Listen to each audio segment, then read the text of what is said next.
Esperen. Buenas noches. Hola, hola. ¿Me escuchan? ¿Todos escuchan? Aguántenme tantito. Está viendo el video. ¿Qué video? Saludos desde Orizaba. Saludos, Juan Santilla. ¿Cómo estás? Me agarraron corriendo, se los juro por Dios. Te lo juro, dice José cuando me quiere convencer de algo. Te lo juro por Dios. Aguántenme tantito. Como verán ustedes, se me hizo tarde. Y entonces andaba poco presentable.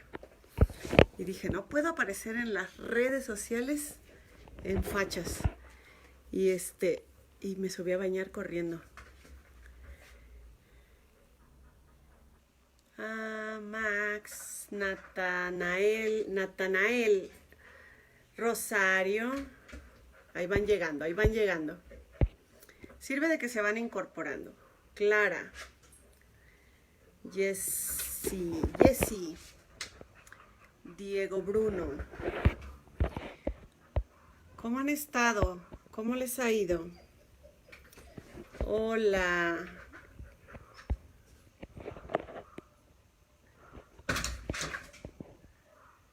Anel dice que sí se escucha, supongo que es eso, ¿no? Ay, ya Dani me dijo que no.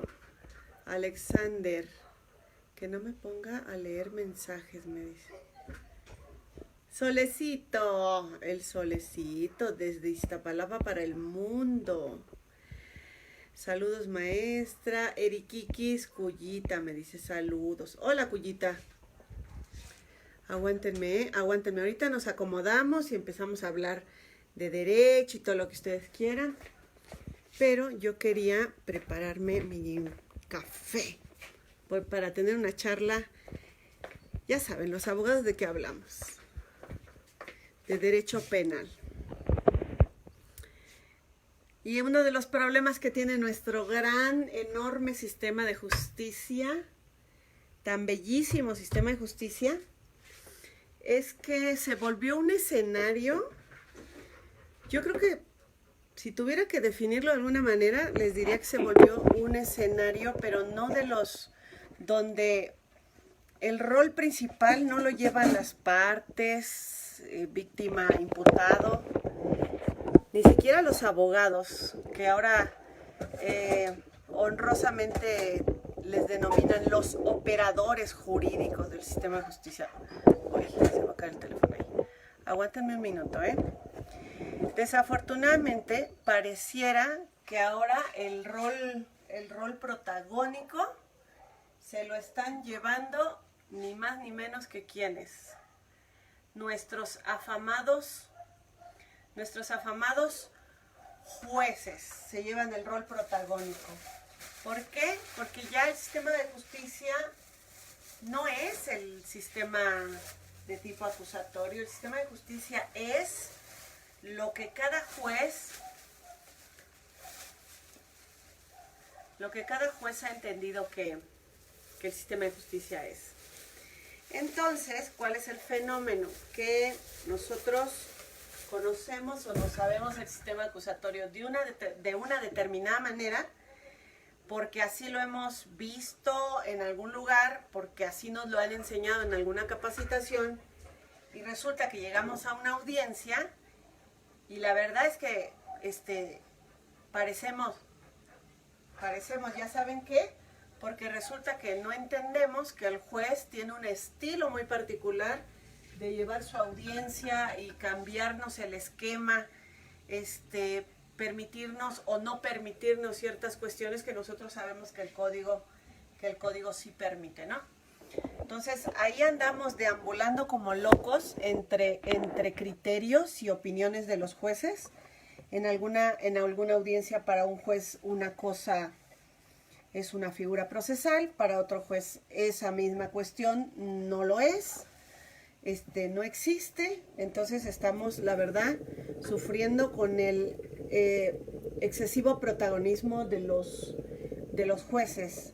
Pareciera que a ellos más que a nadie en el mundo, imagínense qué mal andamos, a ellos más que a nadie en el mundo les interesa un objetivo del proceso. Y aun cuando a la víctima no le interesa ese mismo objetivo, si al juez le interesa llegar hasta el final, será capaz de llegar hasta el final pasando por alto cuáles son los objetivos de las partes. Y yo creo que ahí es donde vamos a seguir padeciendo todos, ¿no? Me voy a preparar mi café, ¿eh? ¿Ya saben cómo me preparo mi café? Primero, esto no se debe de echar, pero yo no puedo tomar el café sin algo que me engañe como que es azúcar. Entonces lo que hago es que le pongo esta cosa, un sustituto de azúcar. Espérenme. Luego les cuento por qué tomo esto. Le pongo media cucharadita de canela.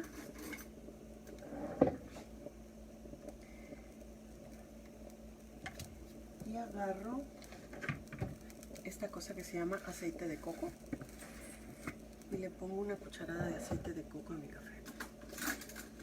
Esto es lo mejor que hay en la vida. Es una sugerencia, pruébenlo. Es inhibidor del apetito para las que andamos a dieta, pero aparte tiene muchos beneficios. Muchos beneficios. Y yo hice un ayuno porque estaba en Ramadán. Para los que no saben, yo practico la religión islámica, entonces tenemos un mes en el que ayunamos. Lógico, sales del mes del Ramadán y te quieres... Yo me quería comer hasta al box y la diva a mis perros. Entonces se me antojaba de todo y comí sin parar como una semana y media. Y ahora estoy pagando las consecuencias. Me volví a poner a dieta. Estoy muy contenta porque hay mucha gente que me conoció hace algunos ayeres y yo bajé alrededor de 23 kilos. Y entonces ya como que me apanica eso de volver a subir de peso. Y lo que hago es prepararme mi café. En la mañana, si puedo, tomo mi café y vengo desayunando ya muy tarde, como a las 11 o 12 del día. Pero el café no falta. Ese sí no lo perdono. En la mañana y uno en la tarde. Espérenme un momento. Mientras se van conectando los demás, ¿no? Ya en cuanto tenemos quórum, pues ya nos abocamos a la tarea de hablar del tema de hoy. Todavía no saben ni de qué se va a tratar, supongo. Ni yo, no tengo la menor idea. Quería abordar los 3 temas porque tienen que ver... Déjenme apago la luz de la cocina y me siento un ratito en mi escritorio si tengo espacio. Hace días que no paro y por eso también les debo una disculpa que no me había podido conectar. Hace días que no hemos parado, bendito sea Dios, porque hay trabajo, pero también tenemos que desatender otras cuestiones. Aquí parezco fantasma, miren. Luego no me gusta ponerme acá, como que la luz me pega muy feo y sin luz me veo muy rara. Nos quedamos allá en la cocina, ¿no? A ver. Ay, me dijo mi hijo, no andes saludando gente porque el video se alarga, pero no puedo evitarlo. Tenía tantas ganas de encontrármelos. El sol me dice, maestra, ¿se bañó? Sí. Fíjense, por ustedes me bañé. Hice el sacrificio de meterme a bañar. Saludos, Diego de Tapachula. Anel, Willy Zárate, saludos de Oaxaca. Victoria Fragoso, que se conectó y está viendo este video. A ver, ¿qué me cuentan? Yo le tiro mucho a los jueces. El otro día me dijeron que siempre le ando tirando mala onda a los jueces. De hecho, me lo dijo un juez. Jaime Olvera, qué gusto saludarte. Saludos desde Jalisco, dice Zenit Ram. Sí. ¿Quién más? Muchas felicidades, maestra. Sí se escucha, me dijo Israel. Melissa, un placer, maestra, saludos, gracias. Alfonso Méndez. Carlos Iván. Saludos desde Huejutla. Maestra, un afectuoso saludo desde Huejutla.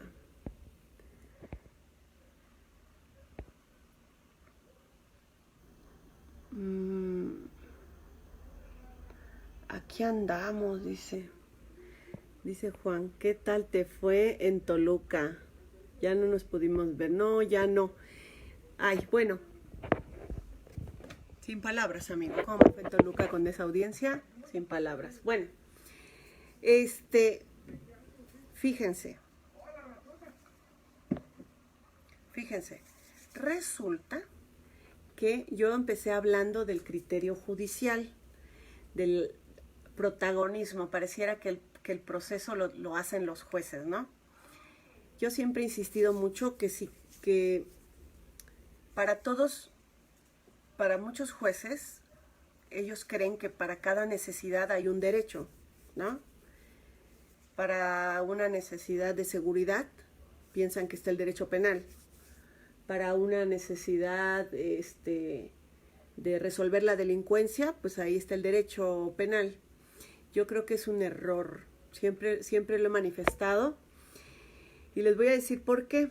En la audiencia de ayer, no voy a dar todos los detalles, pero sí les quiero platicar algunas expresiones que a mí en particular me preocupan y que por eso quería tocar este tema, uno de estos temas con ustedes. Cuando el hecho aparentemente se realiza, hay una serie de conductas que realiza el imputado en el hecho, que son conductas socialmente aceptables o aprobadas, ¿no? De lo contrario, habría un delito, constituiría un delito, por ejemplo, saludar a una chica en la calle. La juez, en algún momento de la audiencia de ayer,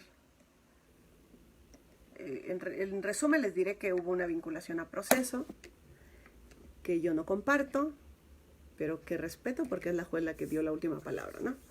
Pero tengo que decirles lo siguiente.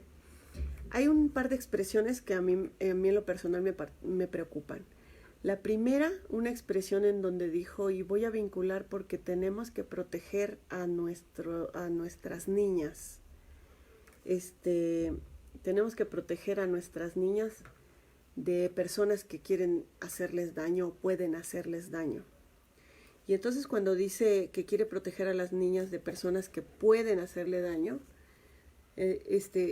cuando hace esa manifestación quiere decir que entonces ella cae en la suposición de que alguien podría causarle un daño que no le causó, pero que pudo haberle causado, ¿no? Y vincula proceso. Porque había una persona que estaba fuera de una preparatoria y como esperaba mucho tiempo a alguien, aprovechó para hacer plática con un par de chicas de la prepa. Y el director lo acusó de estar acosando a las mujeres en la prepa.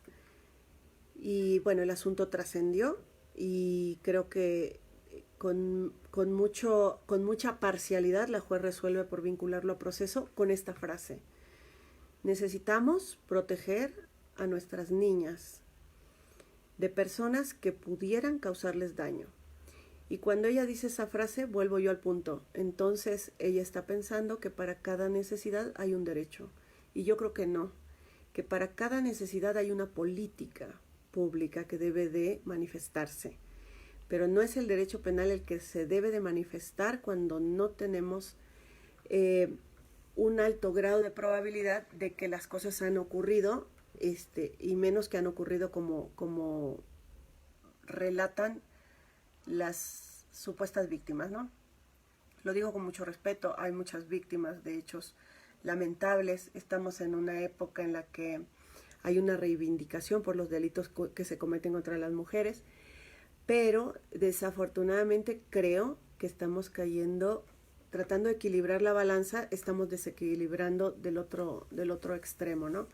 Y entonces estamos sobrevalorando o sobredimensionando los procesos en donde están implicadas víctimas mujeres. Y eso sí, a pesar de que yo soy mujer y yo estoy a favor del equilibrio y la reivindicación por el género femenino, también creo que vamos a llegar a un momento en el que se va a romper el diálogo social con el otro género, porque dentro de 20 o 40 o 60 años estaremos lamentando el polo opuesto. Vamos a estar ahora peleando por evitar la discriminación masculina, porque a eso nos conduce inclinar demasiado la balanza hacia un lado, ¿no? Y creo que eso es lo que ha estado pasando con muchos de estos delitos. La otra cuestión que me preocupa es, ya lo había escuchado, no en esta audiencia, lo había escuchado en muchas otras audiencias, es una expresión que ya se volvió una expresión muy cotidiana de los jueces. No es aquella que siempre critico, que es la del estándar mínimo, que también la escuché ayer y a mí casi me dan los infartos cada que la oigo, ¿no? Que los jueces dicen, bueno, en este estadio no se tiene que acreditar pues casi nada, basta que aunque existe una mínima probabilidad. Y yo insisto mucho en que los jueces tienen datos a su alcance por los cuales creen que el hecho ocurrió como el dato lo consigna, pero que el dato por sí solo no debe de ser valorado a menos que sea verosímil, que sea corroborado y que no exista contradicción. Eso lo hemos platicado mucho mi colega y yo, mi amigo el licenciado Solecito, con el que estamos llevando varios asuntos, ¿no? Esos tres elementos le dan fuerza a un dato, y más cuando se trata de la víctima, se ha sobredimensionado su declaración. Con todo respeto lo digo, porque aquí van a saltar, ya sé, ya mañana está invadido mi correo de un montón de gente diciendo que yo me burlo de todas las víctimas del país, que yo soy insensible. No, yo no estoy ni aventándole la piedra a todas las víctimas del mundo, como tampoco le tiro mala onda cuando hablo de los jueces de cartón, no le tiro mala onda a todos los jueces que existen en nuestro sistema. Cuando hablo de la indebida actuación de los policías o los policías que siembran indicios, tampoco estoy hablando de todos los policías del mundo, ni tampoco cuando critico el Código Nacional estoy hablando de todas las creadoras del Código Nacional. Así que no me personalizan mis expresiones, son opiniones personales, mi crítica analítica. Pero sí, yo lo que veo es que hay una sobredimensión. La declaración de la víctima es una pieza fundamental, no hay duda, pero sí se tienen que cumplir condiciones, que sea verosímil. Y ahí tengo que analizar mecánica de los hechos, qué tan creíble es que las cosas pasaron como lo dice la víctima, etcétera. Pero ya lo abordaremos en un tema más adelante. Yo recuerdo que les di a elegir 3 opciones y les dije, hablamos de la declaración de la víctima, como prueba fundamental de los hechos para una vinculación a proceso especialmente, o hablamos de la policía en sus detenciones en flagrancia y la práctica cultural, digamos, porque ni siquiera podríamos decir que es una práctica legal, la práctica cultural de hacer un reconocimiento en la calle, de traer a la víctima y que la víctima reconozca. Y el tercer tema era que íbamos a hablar del tema de las omisiones. Yo creo, porque la mayoría así me parece, que estuvo el ranking. La próxima vez haré una encuesta, se los prometo, pero no se me ocurrió ni supe cómo se hacía. Luego voy a preguntar. Voy a hacer una encuesta, les pongo 3 temas y ustedes votan y ya hablamos de eso. Igual vamos a hablar de los 3, porque si no lo hablo ahora, lo hablamos en la siguiente transmisión. Pero hoy por mayoría de votos, muchos dijeron, vamos a hablar de la omisión, vamos a hablar de la comisión por omisión. Y entonces vamos a entrar a ese tema.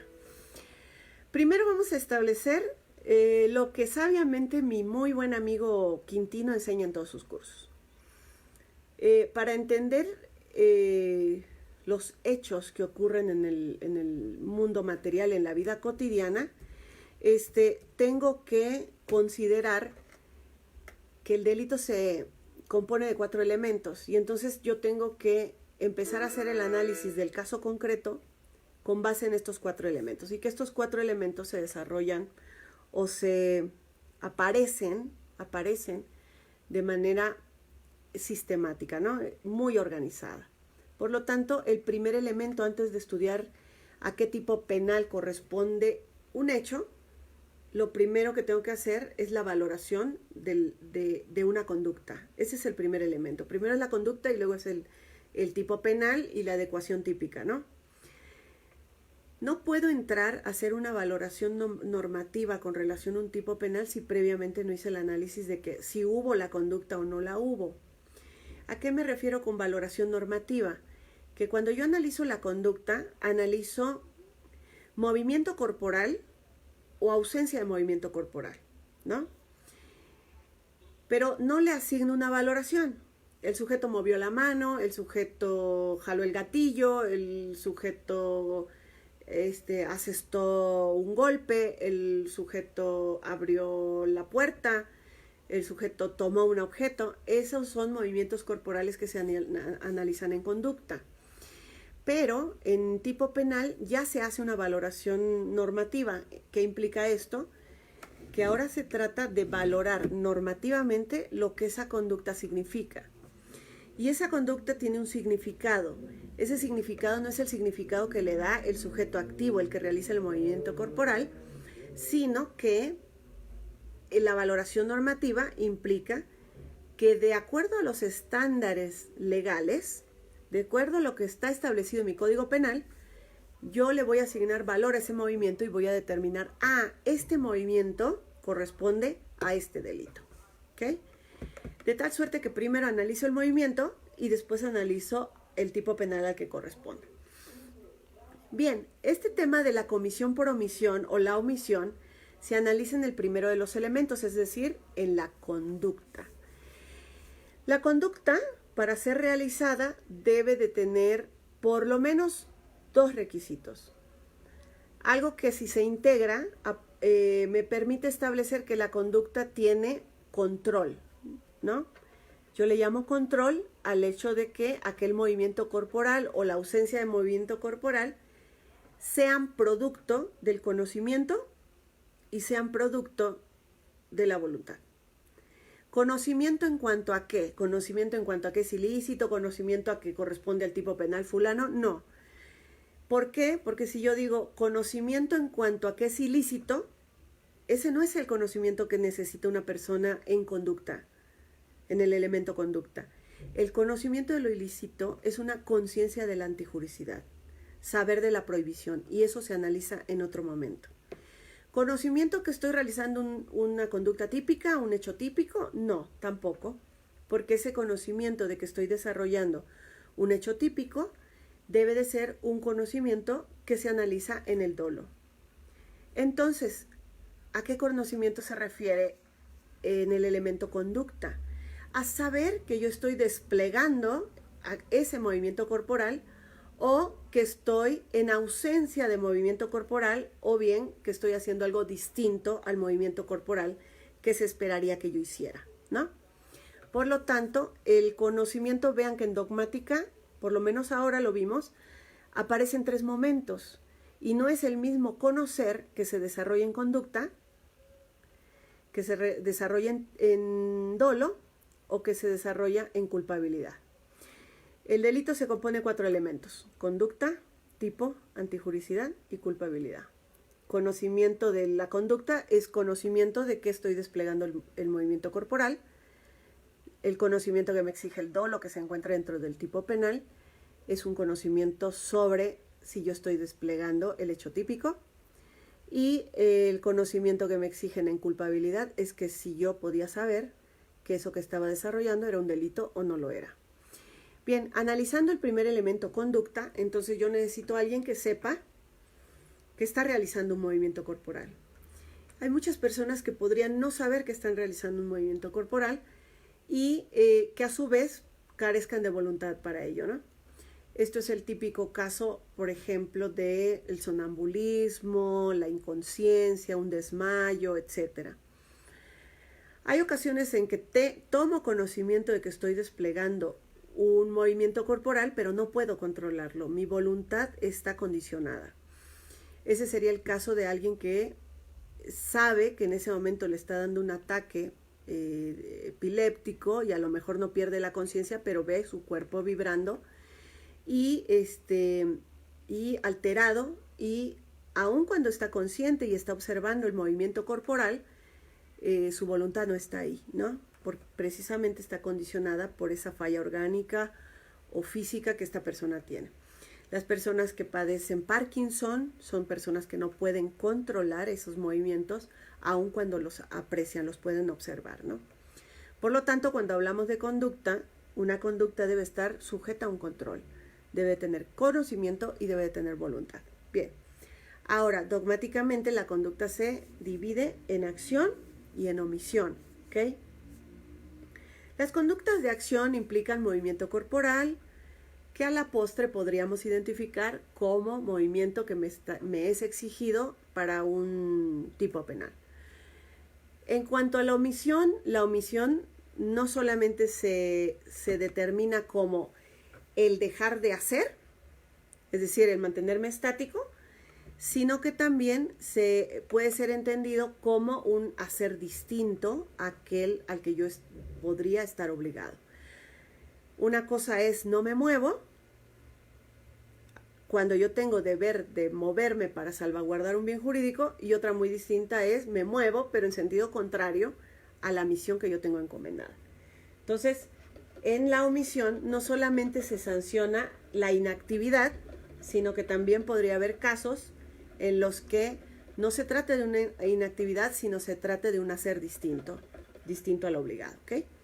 Bien, ahora nos vamos a enfocar en el tema omisión y rápidamente les quiero platicar un caso. Hace un tiempo, no voy a dar los detalles, falleció un menor de 10 meses de edad en una guardería. Esa guardería era una guardería irregular, y en esa guardería irregular muchas personas llevaban a sus niños, a pesar de que yo supongo que sabían que esa guardería no contaba con los permisos, o a lo mejor estaban ellos en un error, creían que sí. El punto es que padres de familia llevan a este niño de 10 meses a la guardería y los recibe una directora, les ofrece los servicios de cuidado y de alimentación y les informa que, pues que ellos se harían cargo de ese bebé. A la postre ese bebé había estado enfermo, un problema de los bronquios, había estado con, no sé si gripa, resfriado o bronquitis. Lo que sí sabemos es que ese bebé había estado enfermo, y pese a que aún continuaba con ciertos síntomas de la enfermedad, se llevó a la guardería y fue recibido en la guardería. Ese día ese niño se broncoaspiró. Y vamos a plantear dos posibles hipótesis. Hay una persona en la guardería, supongan ustedes, que se encarga de ser ayudante de la directora, quien está a cargo de esa sala de lactantes. Entonces, como su ayudante, le ayuda a darle de comer a alguno de los bebés, le ayuda a limpiar los juguetes, le ayuda a acomodar los juguetes, a cambiar pañales, tal vez. Pero la responsable de la sala de lactantes, establezcamos que es la directora. Supongan ustedes en este ejercicio que ese día que la bebé fallece, la directora, que es responsable del área de lactantes, porque así está establecido. En un aula está un familiar de la directora a cargo de la sala de preescolar. No es propiamente preescolar, sino que son como clubs o salas de tareas, ¿no? A los niños los recogían los padres de sus respectivas escuelas y los iban a llevar ahí en calidad de estancia o guardería. Y ahí los apoyaban a hacer tareas. Ahí hay una maestra también en preescolar y una maestra de preescolar y una maestra en un saloncito correspondiente a primaria. Bien, aquí el punto es que la directora en determinado momento abandona la sala de lactantes. Supongan ustedes que la ayudante de la directora, limpiando, haciendo el aseo, lavando juguetes, etc., se percata que la bebé se está vomitando o acaba de vomitar o se retuerce de alguna manera o da pequeños brinquitos a manera como de un hipo, que en realidad eran los últimos momentos de la bebé tratando de respirar. Ella, que no tiene los estudios porque solamente tiene la secundaria, y que fue contratada para fines de auxiliar en cuestiones de aseo, sale corriendo, vamos a este supuesto, sale corriendo y pide ayuda a la maestra del aula de al lado, nuera o familiar de la directora. La maestra corre, trata de hacer algo por la menor, ve que no puede, que la menor está ya completamente inconsciente, llaman al 911, llega la policía y practican una detención. ¿A quién detienen? A la que estaba en la sala de lactantes, que se ocupa de hacer el aseo. ¿Por qué la detienen? Porque las dos profesoras, que hoy en día no sabemos si eran profesoras, la señalan como la responsable del área de lactantes. Eso dice el informe del policía. El policía dice, me entrevisto con el personal que se encuentra en el lugar y ellos me señalan que ella es la responsable y procedimos a llevárnosla. Quiero establecer aquí un tema que se nos da en la práctica. Con ese señalamiento donde no se dice quién es el personal que la señala, bajo qué condiciones la señala, que haya una entrevista del personal que hizo el señalamiento, quizá un juez, por eso les decía, aquí el protagonista es el juez en estos sistemas. Si no cambiamos las cosas, así va a seguir siendo. Hoy en día, el Dios todopoderoso de este sistema son los jueces, tristemente. Si yo le llevo este asunto a un juez, podría decirme ese juez, aquí no hay un correcto señalamiento porque el informe de policía no viene soportado con un registro que con claridad y de forma fehaciente nos diga quién hizo el señalamiento de esta persona y por qué se la llevan detenida. Se lo llevo este asunto a otro juez y ese juez me va a decir, no, no es necesario, porque yo le creo al policía. Porque el policía no tiene motivos para mentir. Y aquí viene otra de las críticas que les iba a hacer hace rato que hablaba de la declaración de las víctimas. Estoy cansada de escuchar esto, de escuchar a los jueces, aparte de lo del estándar mínimo que se inventaron, de escuchar cuando los jueces dicen, es que no hay razones para suponer que hay una animadversión del policía hacia el imputado por el cual el policía haya mentido. Dice, las máximas de la experiencia, dicen algunos jueces, me dicen que los policías no mienten. Ahí voy, no voy a generalizar porque ahorita me llueven todos los policías que me quieren matar, etc. Literal, cuando el juez nos dice, la víctima no tiene motivos para mentir, si existiera alguna razón, el imputado debió de haberme aportado que la víctima es su enemiga, que la víctima lo odia, que la víctima y el imputado se conocían y por eso le tenía envidia y por eso lo está señalando. Si usted como defensa me prueba que la víctima miente, entonces le quitaré el valor a su declaración. Si usted me demuestra que el policía miente, que tiene una razón para mentir, entonces dejaré de creer en lo que me dice el policía. En el caso de la víctima, yo ya dije por qué la declaración de la víctima por sí sola no causa convicción. Tiene que tener unos elementos. Pero luego lo vamos a ver en una sesión especial, en una transmisión especial. Pero cuando se trata del policía, hay que recordar, los policías no tienen fe pública. Por lo tanto, los actos de autoridad que realizan y los actos de investigación que practican, para ellos se tiene que generar el registro correspondiente. ¿Por qué el registro correspondiente? Y se los digo en una frase muy simple. Porque el acta da validez al acto. Y no es que yo le esté dando preponderancia a la escritura, pero los jueces juzgan en estadios previos a juicio con los registros que obran y que las partes mutuamente se han descubierto. Por lo tanto, cuando yo le digo al juez, es que cuento con una entrevista, la entrevista es el registro del acto de entrevistar. Por lo tanto, el juez cree que yo practiqué una entrevista porque existe el registro. Si el fiscal dijera, señoría, la maestra está hablando de que entrevistó a alguien, pero no veo aquí la entrevista, el juez diría, no es creíble que haya usted entrevistado a alguien porque debió de haber traído la entrevista.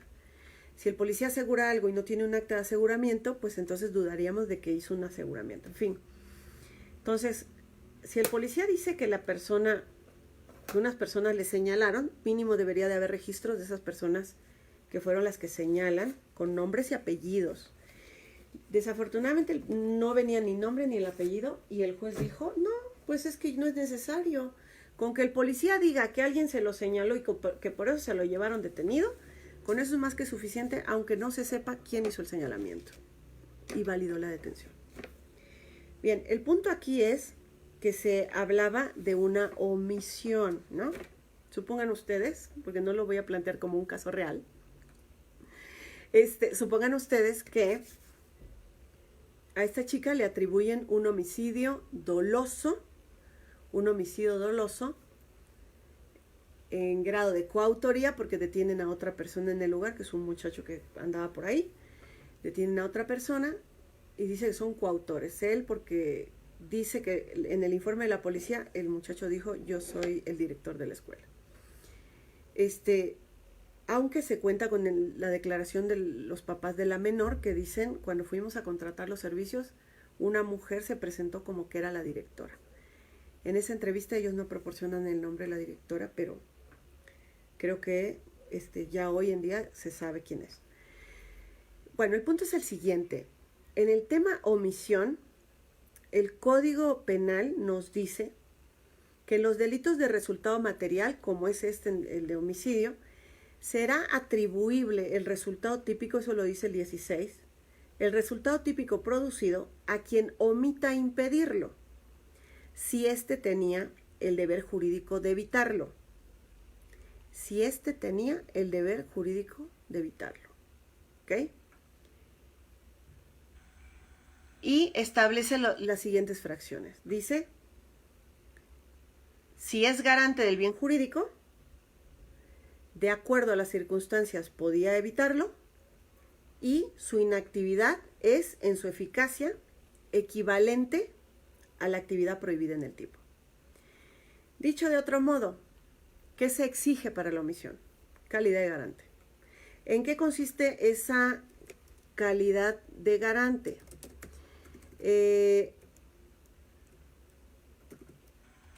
Consiste, denme un segundito para que yo abra mi código, consiste básicamente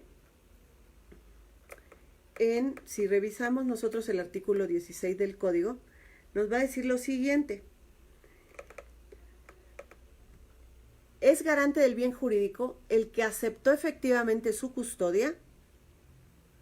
Esta es una alternativa. El que acepta efectivamente su custodia, voluntariamente formaba parte de una comunidad que afronta peligros de la naturaleza, o con una actividad precedente, culposa o fortuita, generó el peligro para el bien jurídico, o se halla en efectiva y concreta posición de custodia de la vida, la salud o integridad corporal de algún miembro de su familia o de su pupilo. ¿Okay?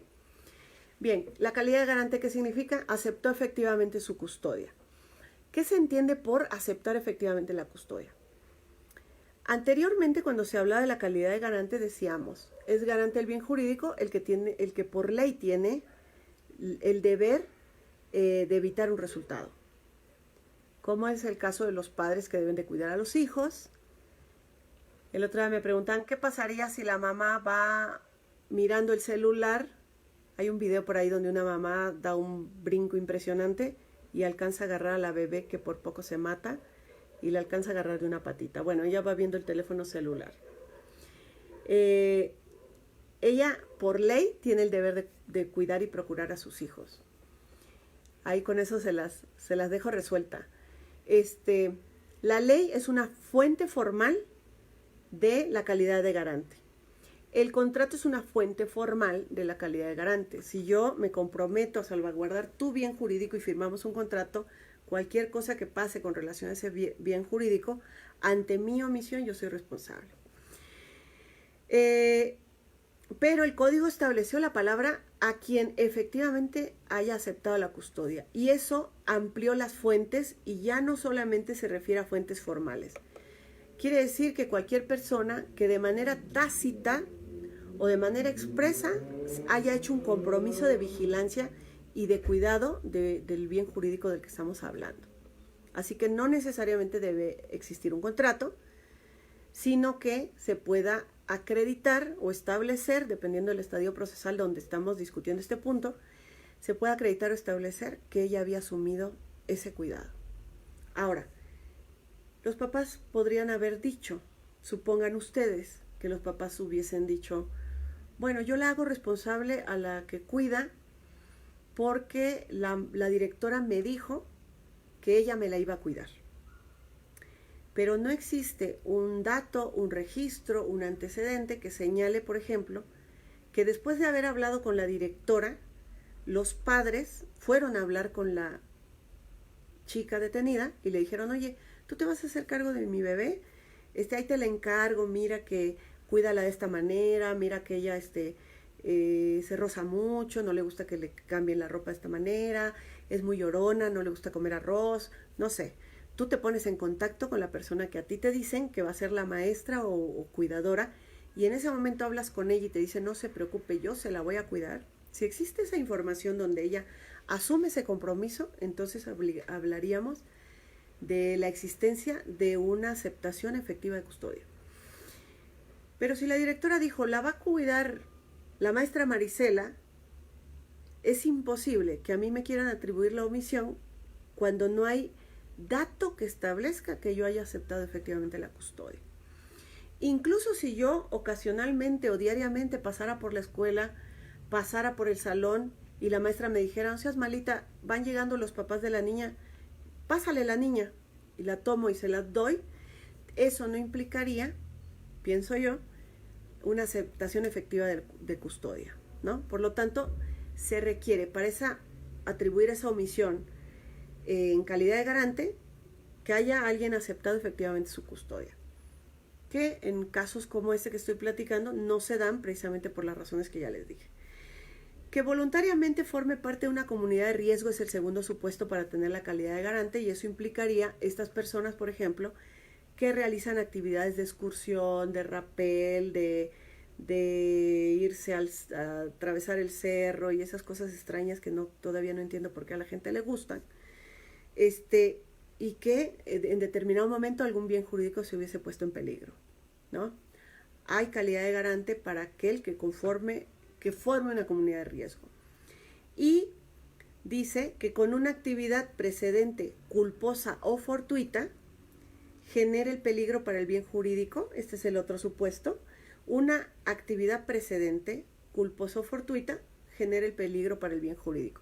Es importante que la persona que tiene la calidad de garante, en este supuesto C, por ejemplo, haya generado el riesgo. Si alguien le dice, vamos a andar a darnos una vuelta en una balsa, y esa persona me dice, pero yo no sé nadar, y yo empiezo a brincotear en la balsa a mitad de un lago profundo, y esa persona cae con una actividad precedente, bueno, aquí sería dolosa porque yo lo estoy haciendo con intención, pero sin querer supongamos que vamos caminando, él tropieza y cae a un lago, fue a lo mejor sin querer, no sé, ahorita no se me ocurre un ejemplo concreto, pero cuando hay una conducta de esta naturaleza de forma culposa, y mi actuación precedente pone en peligro al bien jurídico, entonces yo sería la primera obligada en actuar.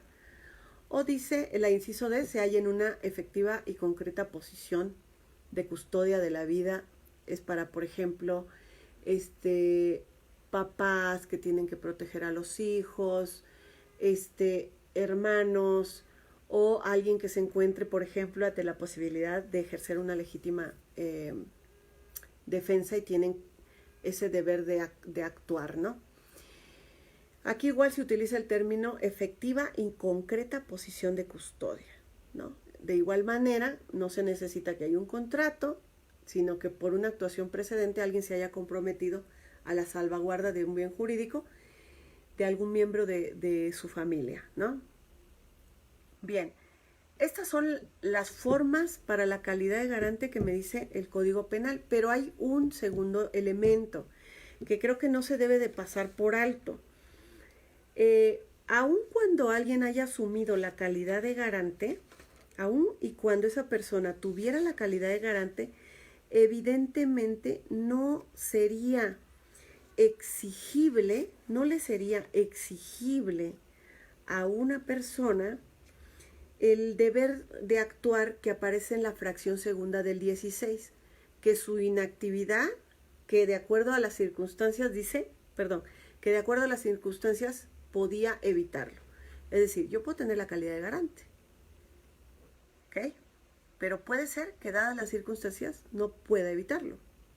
Por ejemplo, si yo no estoy capacitada para ejercer una actividad de salvaguarda de la vida, porque yo no tengo una capacitación médica o de primeros auxilios, y si tal vez intentando salvar el bien jurídico termino causándole una lesión,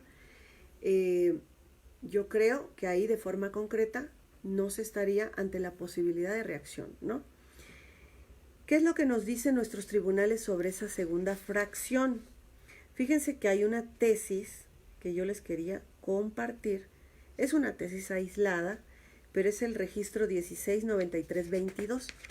Ese registro es muy interesante porque dice, deber de cuidado derivado de la calidad de garante, y dice, no es dable exigir su cumplimiento cuando no se está en posibilidad de asumirlo por falta de conocimientos técnicos especializados o por imposibilidad material. Es decir, aun y cuando yo tuviera la calidad de garante de salvaguardar un determinado bien jurídico, si no me es exigible por el rol que yo estoy desempeñando que tenga un conocimiento especial en esa salvaguarda, entonces yo no tengo el deber de reaccionar. Supongan ustedes que a mí me piden que acompañe a una persona que no conoce la ciudad, que la acompañe al Ángel de la Independencia.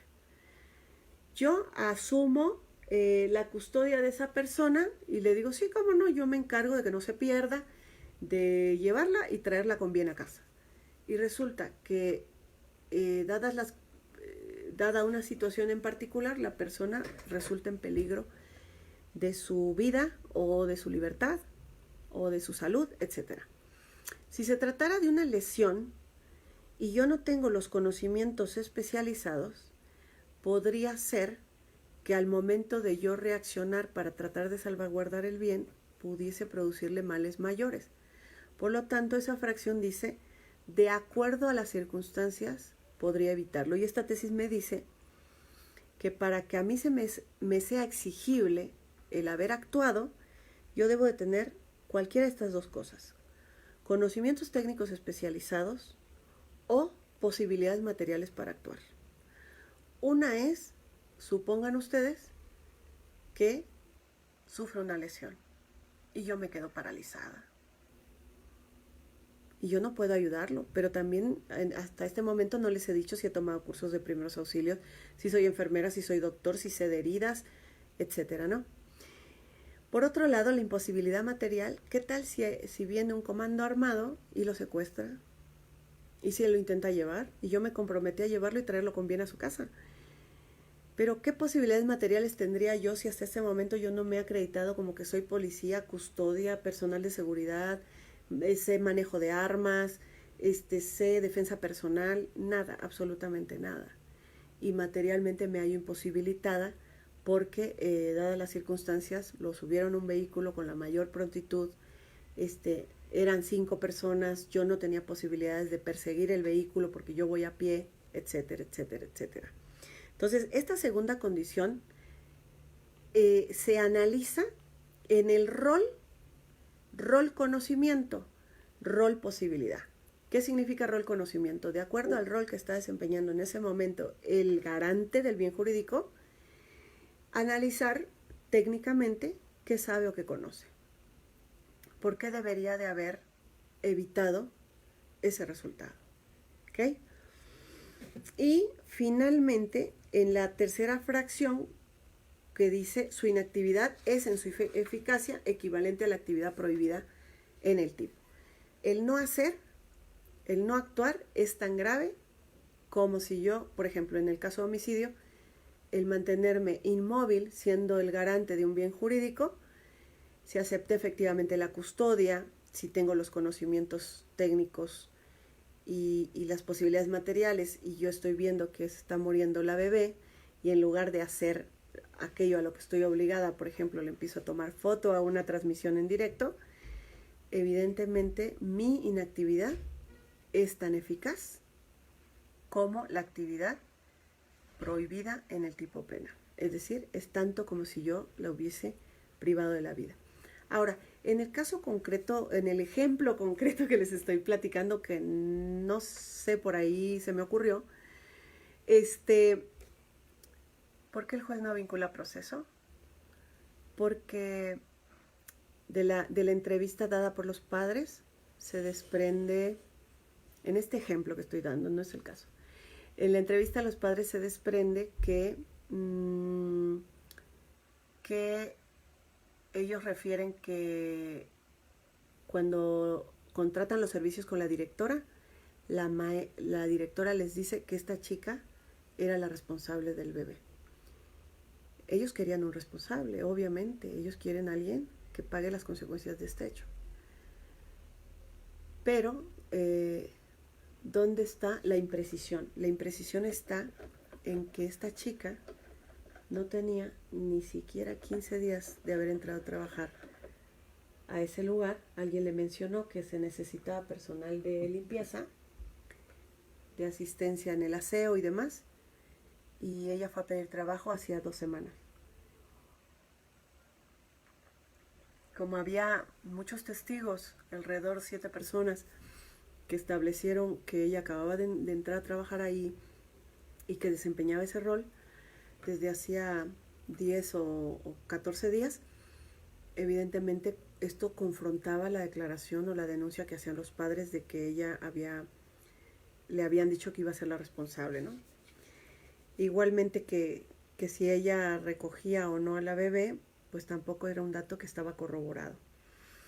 Por otro lado, había por ahí un informe de policía que decía que la imputada al momento de su detención o previo a su detención había manifestado que cuando vio a la bebé moverse como hacer estos movimientos como de reflujo, ¿no? Ella lo que hizo fue correr a hablarle a la maestra porque ella no tenía permitido tener contacto con los niños. Claro, uno diría, por razones superiores, te saltas la autorización o la prohibición que te hace tu superior jerárquico, pero en este caso, recuerden ustedes que ni había aceptado efectivamente la custodia, pero especialmente en cuanto a que si su inactividad es en su eficacia, que de acuerdo a las circunstancias podía evitarlo, tendríamos que preguntarnos qué conocimientos técnicos o científicos tenía ella, que no era maestra, que no había tomado ningún curso para el manejo o cuidado de bebés, porque no le era exigible en su rol ese conocimiento. De haberle sido exigible, la directora no lo hubiese contratado si ella dice tengo secundaria. tampoco tiene conocimiento de primeros auxilios, de enfermería, de medicina, no es doctor, etc. Entonces la fracción segunda tampoco se ve colmada en este caso concreto. Y en el último punto, cuando dice su inactividad es en su eficacia equivalente a la actividad prohibida, lo cierto es que cuando observamos ese informe de policía, en ese fragmento, el policía refiere, en este caso hipotético que estoy platicando, el policía dice, ella nos dijo que cuando vio a la niña vomitar, corrió a pedir ayuda. Por lo tanto, al intentar hacer esta atribución, era imposible, en este juicio de atribuibilidad que tiene que hacer el juez para ver si a una persona le es reprochable un hecho, se percata que este elemento de la omisión no se puede integrar en ninguna de sus tres condiciones, ni en la calidad de garante que se debe de exigir, que dice la fracción primera, ni de acuerdo a las circunstancias podía evitarlo, ni había una inactividad, dado que por ahí había un registro, aun cuando nosotros pudimos en algún momento, la defensa del caso hipotético pudo ser en algún momento la referencia de que eso era una mención que había hecho el policía en su informe, ¿no? Creo que con esto queda satisfecho el punto, espero que sí, y solamente les quería comentar que cuando se habla de la omisión, lo platicaba con Quintino en la tarde. Yo les voy a dar el mérito a Quintino porque Quintino es uno de los seres más maravillosos que conozco en dogmática penal y un referente, además de un amigo extraordinario. Yo siempre recomendaré que si quieres entender la dogmática penal, tienes que acercarte a Quintino, si no a través de él como persona, Rubén Quintino, a través de sus obras. Entonces, el otro día platicábamos de hacer algo juntos. Él me decía que le gusta cómo escribo, y yo le decía que me gustan los casos que pone y las clasificaciones jurídicas y cómo las hace, y le dije, deberíamos hacer algo los dos. A mí me encanta hacer las historias dramáticas de la redacción y tú haces el análisis dogmático de los casos. Entonces, en alguna de esas hacemos algo. Quintino me decía que en estos elementos de que la inactividad sea equivalente a la actividad prohibida en el tipo, es una regla de equivalencia. Es una regla que se establece para decirle, tan grave es lo que dejaste de hacer como si lo hubieras hecho. Por eso te estamos reprochando a ti la conducta. Entonces, por ejemplo, en las omisiones, el custodio que deja abierta la puerta o que deja su zona de vigilancia, deja de observar las cámaras, y el otro deja de observar la puerta de acceso del reclusorio, deja de hacer o hace algo distinto. Por ejemplo, se va a desayunar a otro lado, se va al comedor, se va a caminar, a fumar un cigarro. Ese hacer distinto le atribuye la omisión de la evasión de presos. Entonces, honestamente hay que tener mucho cuidado con el tema de las omisiones, pero hacer el análisis con base en estos elementos. No sé cuánto tiempo llevo hablando y si ya los aburrí. Nada más les agrego. Ya el otro día me dijeron, no digas que los aburres porque un día te van a decir que sí. Hay otra tesis que vuelve a insistir en el tema de que se tenga un conocimiento técnico, científico, y este es del 2018. Es una tesis con el número de registro 2017-408. Y... que encuadra dentro de la descripción típica. No es esa, porque esa es para la vinculación. Son unas tesis que luego solemos invocar. Son dos tesis, les dije, ¿no? Hay una tesis que es la 2006-216. Esa 2006 dice que se le hace reprochable al imputado si el imputado tuvo la posibilidad física e intelectual de realizar la conducta que interfiriera la cadena causal en la dinámica del delito, evitando el resultado. Tesis 2006-216. Si tuvo la posibilidad física, es decir, posibilidad material, o intelectual, conocimientos, para poder evitarlo. Y la otra tesis que les había mencionado, la primera que cité sobre este tema también, es la 1693-22. Esa es un poquito más viejita, es del 2008, pero también dice: deber de cuidado derivado de la calidad de garante. No es dable exigir su cumplimiento cuando no se está en posibilidad de asumirlo por falta de conocimientos técnicos especializados o por una imposibilidad material. Otra cuestión, ya para cerrar, hay caminando 3 proyectos de código penal para el famoso Código Penal Único. Proyecto 1, proyecto 2, proyecto 3, no les voy a dar nombre y apellido, no va a tardar el día que se publique en salir: yo soy el creador del Código Penal y me deben la vida. Súbditos, arrodíllense, no va a faltar el que empiece después a decir: soy, con mi amplia trayectoria, el creador del Código Penal. Pero hay 3 proyectos, no les voy a dar nombres de quién es quién en el proyecto. Pero hay proyectos que están caminando, como es el caso del proyecto de INACIPE, y otros más que contemplan el tema de la omisión, y que yo comentaba con Quintino que debemos de observar muy bien cómo viene ese proyecto, dado que se amplía la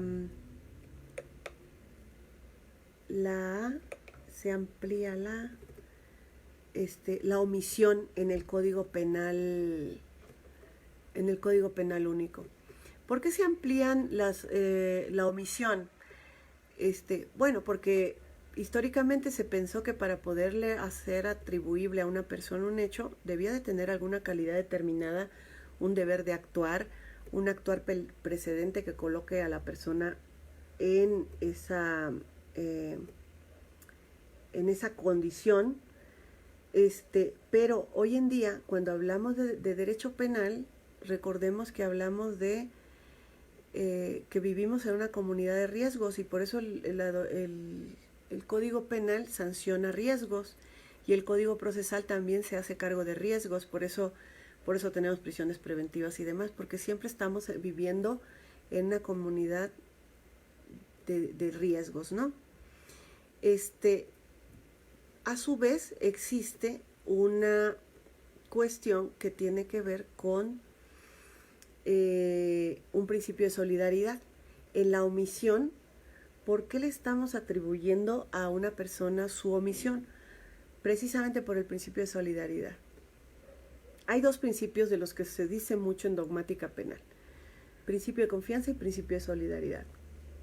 Con ello se construye toda la dogmática, diría yo. ¿Por qué principio de solidaridad? Porque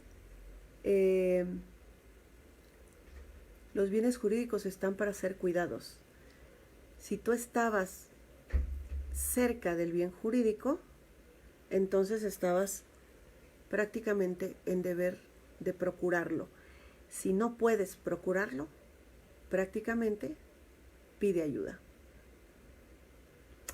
Y ese es el principio de solidaridad. Y en estos códigos penales, en estos proyectos que caminan, el punto aquí es que se amplían las omisiones. Yo acabo de mencionar las que establece el Código Penal de la Ciudad de México, que establece calidad de garante, que dadas las circunstancias pudiera evitarlo y que su inactividad sea equivalente a la actividad descrita en el tipo. Pero se amplía el espectro. Estoy tratando de buscar el artículo. Se amplía el espectro, dado que en estos proyectos ya no son 3 fracciones, son mucho más. El otro día las vi, y entonces me preocupaba mucho el hecho de que prácticamente tu cercanía con el bien jurídico te colocaba en una posición de garante. Y entonces, ¿qué ocurriría si, habiendo personas con calidad de garante y tú también sin esa calidad, te encuentras junto a un bien jurídico que se halla en peligro? Pues todos son responsables si no interrumpen el curso causal, ¿no? Si no interrumpen, podría darse ese supuesto, ¿no? Miren, es que está en el artículo 39, el del proyecto del INACIPE, dice que es garante del bien jurídico, de acuerdo con las circunstancias podría evitarlo y su inactividad es en su eficacia equivalente a la actividad prohibida en el tipo. ¿Quiénes son garantes? Voluntariamente formaban parte de comunidad, aceptó efectivamente su custodia, con una actividad precedente culposa o fortuita generó el peligro para el bien jurídico, o si se hallaba en una efectiva y concreta posición de custodia de la vida, la salud o integridad corporal de algún miembro de su familia o de su pupilo. Ah, no, aquí quedó igual. Hay otro proyecto que leí, perdón. Hay otro proyecto que leí que estaba mucho más amplio las formas en las que se podía adquirir la calidad de garante. Bueno, les agradezco mucho, mucho a todos que sigan aquí. Denny, a todos. Ahorita tenemos 100 personas tomando clase. Saludos a Reynosa, licenciado Ricardo Vázquez, a Martita, Zacatecas. ¿Cómo me acuerdo de usted, de las clases en el grupo de ejecución del sistema penitenciario? Areli Durán, 1000 años sin saber de usted. Ay, mi amiga de Colima, saludos guapa desde Colima. Se le extraña. Israel Contreras, Mario Humberto, Guadalupe, ay, Paula, Cecilia, ay, me pongo visca, mi hijo me dijo que ya no, me voy a operar de los ojos, pero me da mello. Bueno, me voy a operar de todo, hasta del cerebro, creo. A ver si me vuelvo buena persona. Normis Villafranco y un montón. Abogado Alfonso dice, sí, muchos criterios distintos de los jueces, sí, porque ahora resulta que el sistema acusatorio es del juez que decide. Tristemente, fíjense, el Código Nacional de Procedimientos Penales, nada más que porque quiero que vean cómo esquivamos, cómo invertimos las cosas. ¿Cuántos artículos del Código Nacional de Procedimientos Penales se refieren a la actividad sustancial del juzgador? Como 2. Los jueces juzgarán de forma libre y lógica, valorando todas las pruebas, un par de artículos. Y el resto son artículos relativos a las partes. Los protagonistas del sistema de justicia son las partes.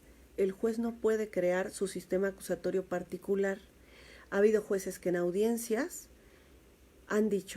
le han dicho al imputado, no le voy a permitir declarar, porque usted tuvo oportunidad en la audiencia inicial cuando se le hizo la imputación, y hoy estamos en la continuación, y en caso contrario, déjeme ver si le dejo declarar y lo hago hasta el final de los alegatos de vinculación. Entonces el protagonista es el juez y el imputado queda en segundo, tercero, cuarto lugar. Perdón por los jueces. Yo ya lo dije, no estoy en contra de todos los jueces. Leobardo, hay tantos números de códigos como tantos jueces, ¿cierto? Saludos desde el Estado de México, Alba Suárez. Anel, muy cierto, maestra, me ha tocado esta situación con jueces en el estado de Veracruz. Edwin, José Fuentes. Ya nada más saludo a algunos de los que andan por acá. Baudelio, maestra, usted que viaja a Marruecos, dicen que hay un magnífico café en aquellos lares. Sí, cierto.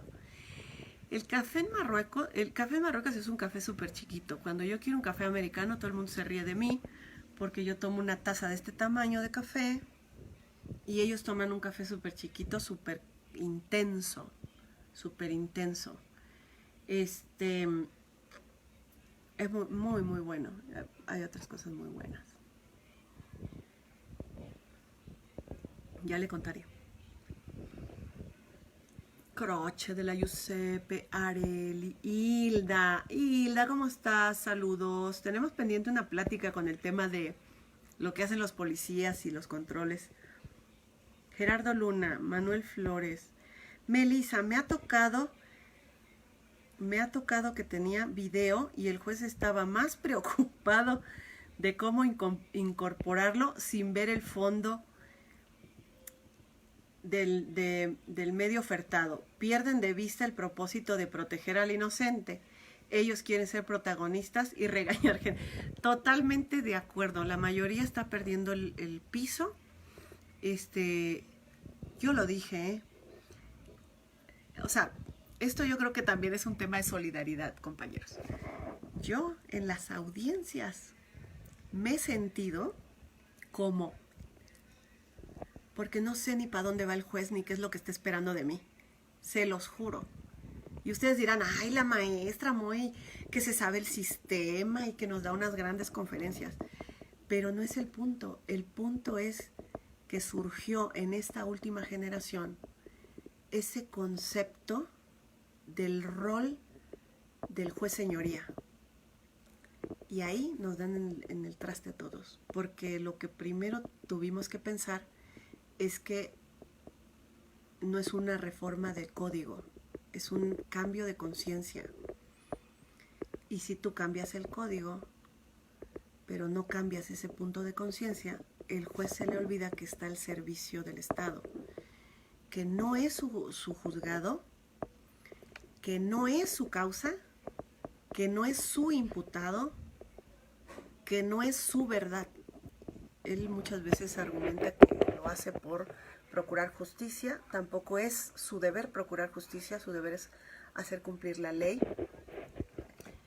Va de aquí mi saludo para todos los jueces de la Ciudad de México, del Estado de México, de toda la República Mexicana. Pero también va mi crítica para aquellos jueces que necesitan una dosis de conciencia de que el sistema de justicia no es de los jueces. Y los jueces dicen, a ver, usted deme datos que me hagan suponer que es inocente. Y entonces, ¿dónde queda la presunción de inocencia?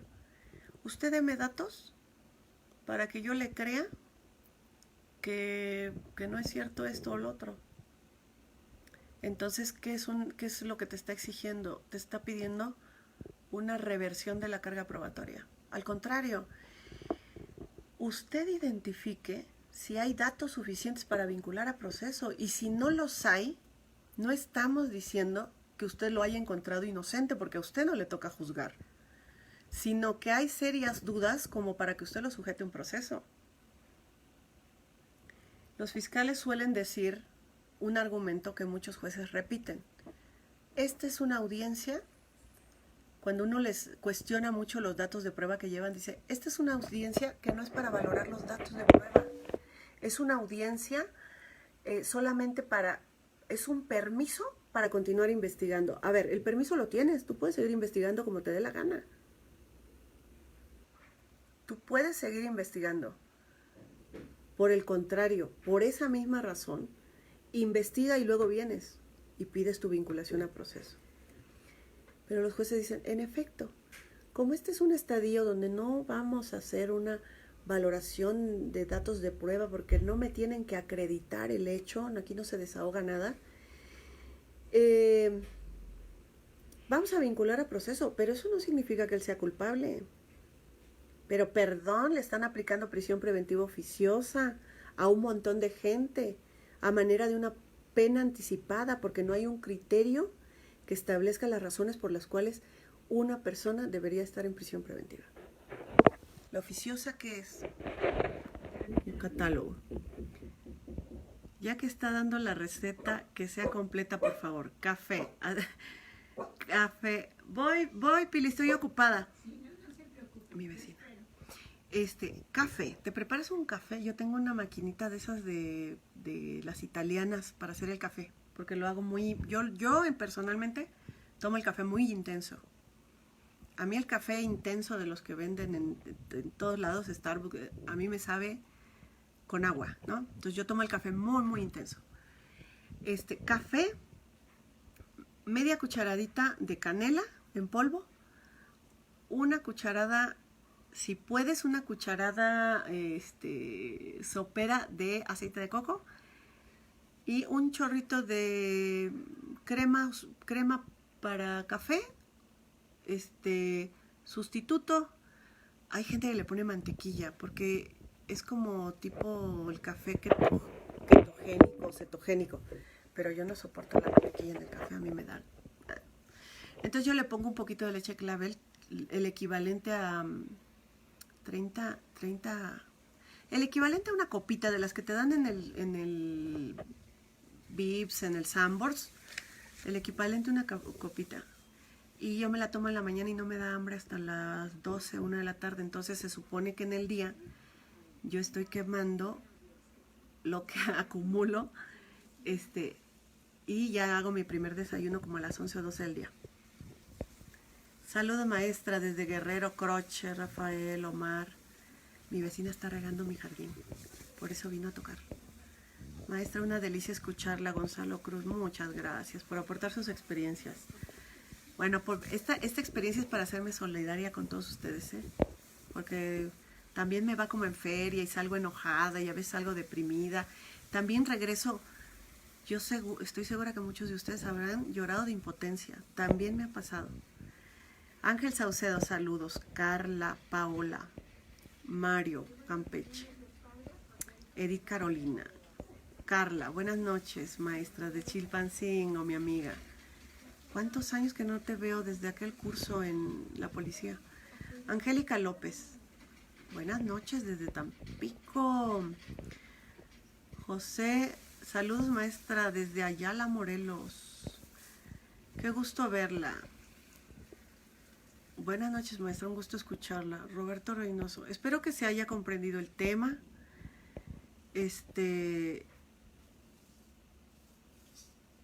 En Sonora son 2 horas menos, dice Iris. Iris, ya te andabas perdiendo la transmisión, pero si no la pueden ver. Ya hice lo propio maestra para disfrutar su enseñanza. También se hizo su café. Viendo el video.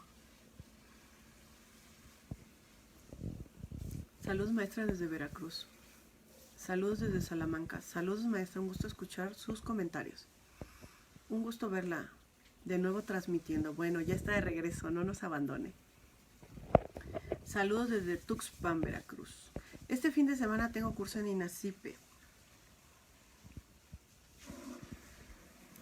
Dentro de poco vuelvo a Veracruz y voy a Tampico también con algunos cursos y voy a ir a Sinaloa. Y voy a Cancún a un instituto de alta formación a dar un curso también a los magistrados. Saludos, querida maestra. A ver si no vieron la transmisión y cuando llegue yo me apedrean. Ricardo Martínez. Política criminal a veces pesa más. Sí, claro. Es lo que les digo. Cuando la juez o el juez en una audiencia dicen, se echan un discurso social, están diciendo, para esta necesidad está este derecho penal. Cuando en un caso de un inexistente, porque creo que es inexistente, abuso sexual, porque un chavo le hace plática a 2 niñas afuera de la prepa porque estaba harto de estar 3 horas ahí esperando a alguien, le hace plática a 2 chicas, pues la alarma social que te genera. Vivimos en una era de psicosis. Lógico que basta con que se sepa que él estuvo ahí 3 horas como para que dijera qué necesidad tenía de estar parado ahí, como si en este país no pudiéramos pararnos en una banqueta.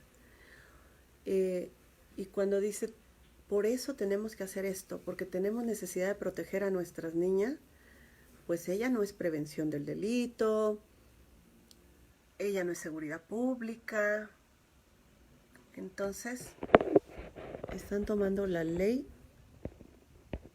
por sus manos. Buenas noches, licenciada José Florentino. Hay muchos, ¿eh? Les agradezco mucho a todos. El derecho penal está para crear libertad, citando al doctor Miguel Ontiveros. Para eso está. La verdad es que el derecho penal debe de ser, sí, un mecanismo de reacción frente al delito, pero con eficiencia. O sea, aquí nos está pasando eso de que querías rapidez o eficiencia. Los jueces dicen, bueno, te lo vinculo. ¿Que fue o no fue? No lo sé. Pero entonces el tema está mal. Dice Jaime Olvera, el verbo proteger utilizado infortunadamente por la juez como argumento para vincular conlleva una política que no es ámbito de su competencia, quien debe actuar con absoluta imparcialidad y objetividad. Me encanta cómo escribe Jaime Olvera, o sea, pone las cosas como son. Hagan de cuenta que yo soy como Rigo Tobar del sistema acusatorio y Jaime Olvera es como el Pavarotti del sistema acusatorio. Él traduce en palabras elegantes lo que yo burdamente dije. Yo siempre digo lo mismo, yo soy el Rigo Tobar del sistema acusatorio. Areli, maestra, gusto tomar otra clase magistral con usted. Saludos desde Puebla. Areli, un gusto. Hugo, Jesús, Alejandra, Rosiu, Rosens, Tinoco, Martín, Dalia, Flor, Andrés, Emilia, José Díaz, 3x24, Andrés Arturo, Viraurri, Víctor, Hernando. Ay, mañana estoy en la Meca con Hernando Reyes y un grupazo que tenemos ahí, estamos trabajando etapa intermedia. Los que les quede la zona, la verdad es que es una excelente opción porque tienen unos proyectos académicos bien interesantes. Creo que empieza criminalística dentro de muy poquito, con perito y todo profesional de la práctica. Saucedo, mi amigo Saucedo. 109 televidentes. Ah, televidentes, sensacional, me dice Tamayo. Bueno, ya se fueron a dormir como 30. Y ahorita hay 79. Bueno, les mando un abrazo, gente querida, gente. Ya me voy, porque ya bajó Daniel como diciendo, mamá, órale, vámonos. Dedicando parte de su tiempo a compartir sus conocimientos. Gracias. Gracias. Dios la bendiga, maestra, y la siga dando esa sabiduría. Excelente. Ay, Dios me dé fuerzas porque tengo que resolver estos vinculados. Denme una idea. Ustedes que son más chichos, denme una idea. ¿Saben qué me encanta? Cuando los veo en las audiencias, me impresiona. Yo soy muy teórica. La verdad es que mi lucha siempre será que yo en las audiencias donde argumento yo, donde me toca argumentar a mí, porque lo hacemos conjuntamente con otros colegas, los asuntos los revisamos juntos. Algo que voy a admirar siempre a los practicantes es la habilidad para manejar el caso concreto. Yo hago un encuadre de lo que dice el artículo, el código, el instrumento internacional, los criterios de los tribunales, y después lo voy llevando al caso concreto. Cuando llego al caso concreto, o sea, los detalles, a lo mejor puede ser que durante mi argumentación los paso por alto, porque yo voy haciendo el enlace de la norma al caso. Pero a mí me encanta lo que hacen ustedes en la práctica, que tienen la habilidad de recrear el caso y de cuestionar muchos aspectos o sea, de revisar con lupa. La verdad es que nos hemos quedado despiertos analizando muchos asuntos. Yo los reviso y me voy a la parte que yo considero que es la sustancial, ¿no? Para la vinculación se requiere esto, voy a eso. Pero mis colegas hacen cosas impresionantes, los he visto en muchos. Sería algo subjetivo el decir, cuídala como yo la cuido y los padres por omisión. Sería algo subjetivo el decir, cuídala como yo la cuido y los padres por omisión no tienen el deber de cuidado. No sé si es pregunta, Nancy, creo que sí. En el caso de los padres, miren, yo no quise ser, o sea, ya los papás estaban viviendo un dolor muy profundo. Yo no me voy a meter en esas cuestiones porque hasta me siento mal. Tenía yo varios argumentos también para señalar ese tema, el tema de haber llevado a la niña enferma al hospital y entregarla en esas condiciones, y el habérsela recibido. No hay una omisión como tal cuando ellos la llevan al médico, tienen calidad de garante, aceptan su custodia y realizan acciones para evitar que la niña esté enferma. Pero yo creo que también moral y socialmente tendríamos que analizar eso de llevarla enferma y que se las recibieran así. Están asumiendo un riesgo. Pero yo no quise ser cruel con algún argumento que lastimara a los papás que ya estaban lastimados. Me enfoqué más en aquello que la omisión no se presentaba en el caso de mi representada. Digo, de la representada del caso hipotético. La aceptación efectiva de la custodia no se puede manejar de forma tácita. Sí, a ver, aquí yo hace rato invoqué el tema de una aceptación tácita o expresa.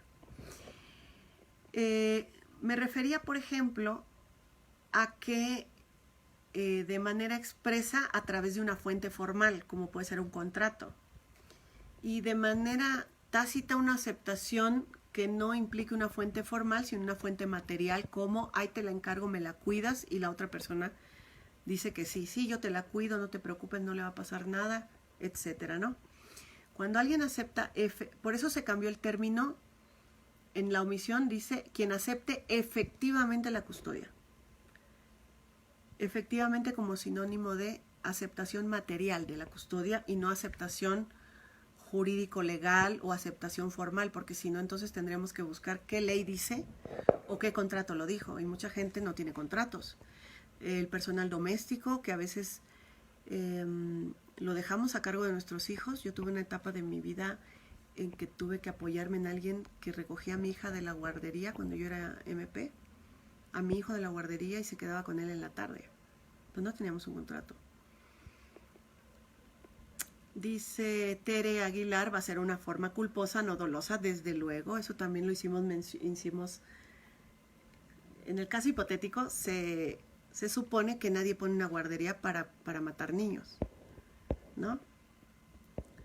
Por lo tanto, estamos hablando de cuestiones culposas. El problema es que como la guardería era irregular, lo querían manejar como que sabían que a alguien se les podía morir y aún así siguieron adelante, ¿no? En este tiempo que están por salir los alumnos de vacaciones y están de moda los cursos de verano, mi pregunta sería, uno como padre, ¿qué situaciones correspondientes legales tendrían estos cursos? Pues yo creo que sí podría caber una calidad de garante por omisión. Si tú pagas, inscribes al niño en un curso de verano, te firman y te sellan tu comprobante de pago, y ahí están efectivamente aceptando la custodia. El tema es que hay una concurrencia, podríamos decir así. Si tú no verificas qué tipo de instituto es, quién lo avala, y también el tema de las actividades que se realizan y la capacitación técnica que tienen para esas actividades, porque luego los llevan a nadar, etcétera, y si no tienen al personal capacitado, puede ocurrir el resultado, ¿no? El resultado de muerte no tiene nexo causal con la conducta esperada, dado que la omisión se nutre con la conducta esperada que no se realizó y que además cause la muerte. Muy buen apunte, Carlos Cepeda. Nos dice que en el caso de la omisión no requiere un nexo causal. Yo diría que no, pero sí necesita un nexo de evitación. Es decir, la conducta consistente en X no evitó el resultado Y. Entonces, más que un nexo causal, es un nexo de no evitación. Saludos desde Guadalajara, Rafa. José Andrés, saludos cordiales. Gaby Fuentevilla y Vero Saludos desde Baja California, aún y cuando estamos organizando los últimos detalles para el Congreso Penal, Civil y Ambiental aquí en La Paz. No me pierdo su cápsula, pronto la estaremos invitando. Llévame, Vero.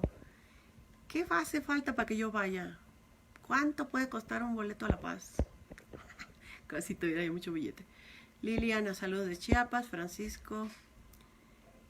Hay aquí unos árabes que están viendo el video. No, ¿para qué les cuento? El Husam se pone bien friki. Anita Mendoza. Sergio Amaro, sus pláticas jamás aburren, Lick, todo lo contrario, excelentes sus pláticas. Muchas gracias por compartir. Oigan, ya nos demoramos, pero me daba pena, no leer sus saluditos. Hay mucha gente que le gusta que mande saludos. El licenciado Luis Enrique, sin su de nombres, dice Javier, de los jueces, creo. La élite, o de los creadores de los códigos del país. Saludos, siempre un gusto ver su charla. Luisa, usted es la más mejor. Me encanta ese saludo que me das, Luisa. Jerry, Diana, Dianita, amiga. Medina, Betty, Oscar, Nancy. Entonces está como el catálogo de la prisión preventiva. Sí. Gabriela Michel. ¿Quién será nuestro salvador del código? Mira, Gaby, lo que necesitamos es un nuevo código, un código de nueva generación, donde no estén metidas ciertas manos ahí que vienen a echar a perder todo. Porque los que estamos padeciendo somos los litigantes. Qué linda verla, dice Arturo, Antonio, Nancy. Ahora todos vamos a ser responsables por el hecho de ser garante involuntario a la fuerza. Como que vamos retrocediendo en vez de avanzar. Sí, así es. Hola, aquí seguimos, dice. Ay, mira, me encanta el aguante de Israel. Chicos, chicas, gente de Michoacán, de Ciudad de México, Antonio, de Carlos Vázquez, Grace, Alfredo, Moni, Miguel. Además el aprender muchos saludos desde Puebla. Pilar, fui su alumna por internet, aprendo mucho de usted. Gracias, yo la quiero y la adoro. Ay, ya parezco otra ponente que los amo a todos. Vidaurri, Israel, sigo con mucho interés. Despacho Jurídico Morales. Saludos desde la tierra de la libre expresión. ¿Dónde es eso? Porque yo me voy a ir para allá. Aquí me están coartando porque hasta carpetas de investigación me inician por andar yo de argüendera hablando mal de la gente. Crocha de la Giuseppe, Edith Carolina, Hugo Díaz, Tocayita Guevara, César, Raimundo, José Antonio, Ángel, Rodríguez, Gabriela, Pedro, Nancy, Raimundo.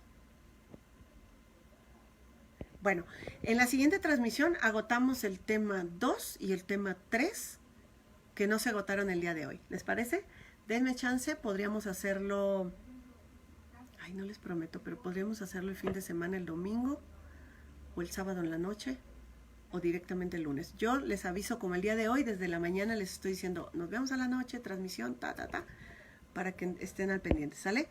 Los quiero, gente. Assalamu alaikum, warahmatullahi wabarakatuh. Ese saludo en árabe, en saludo musulmán. Assalamu alaikum, que la paz esté con ustedes. Bye. Chao.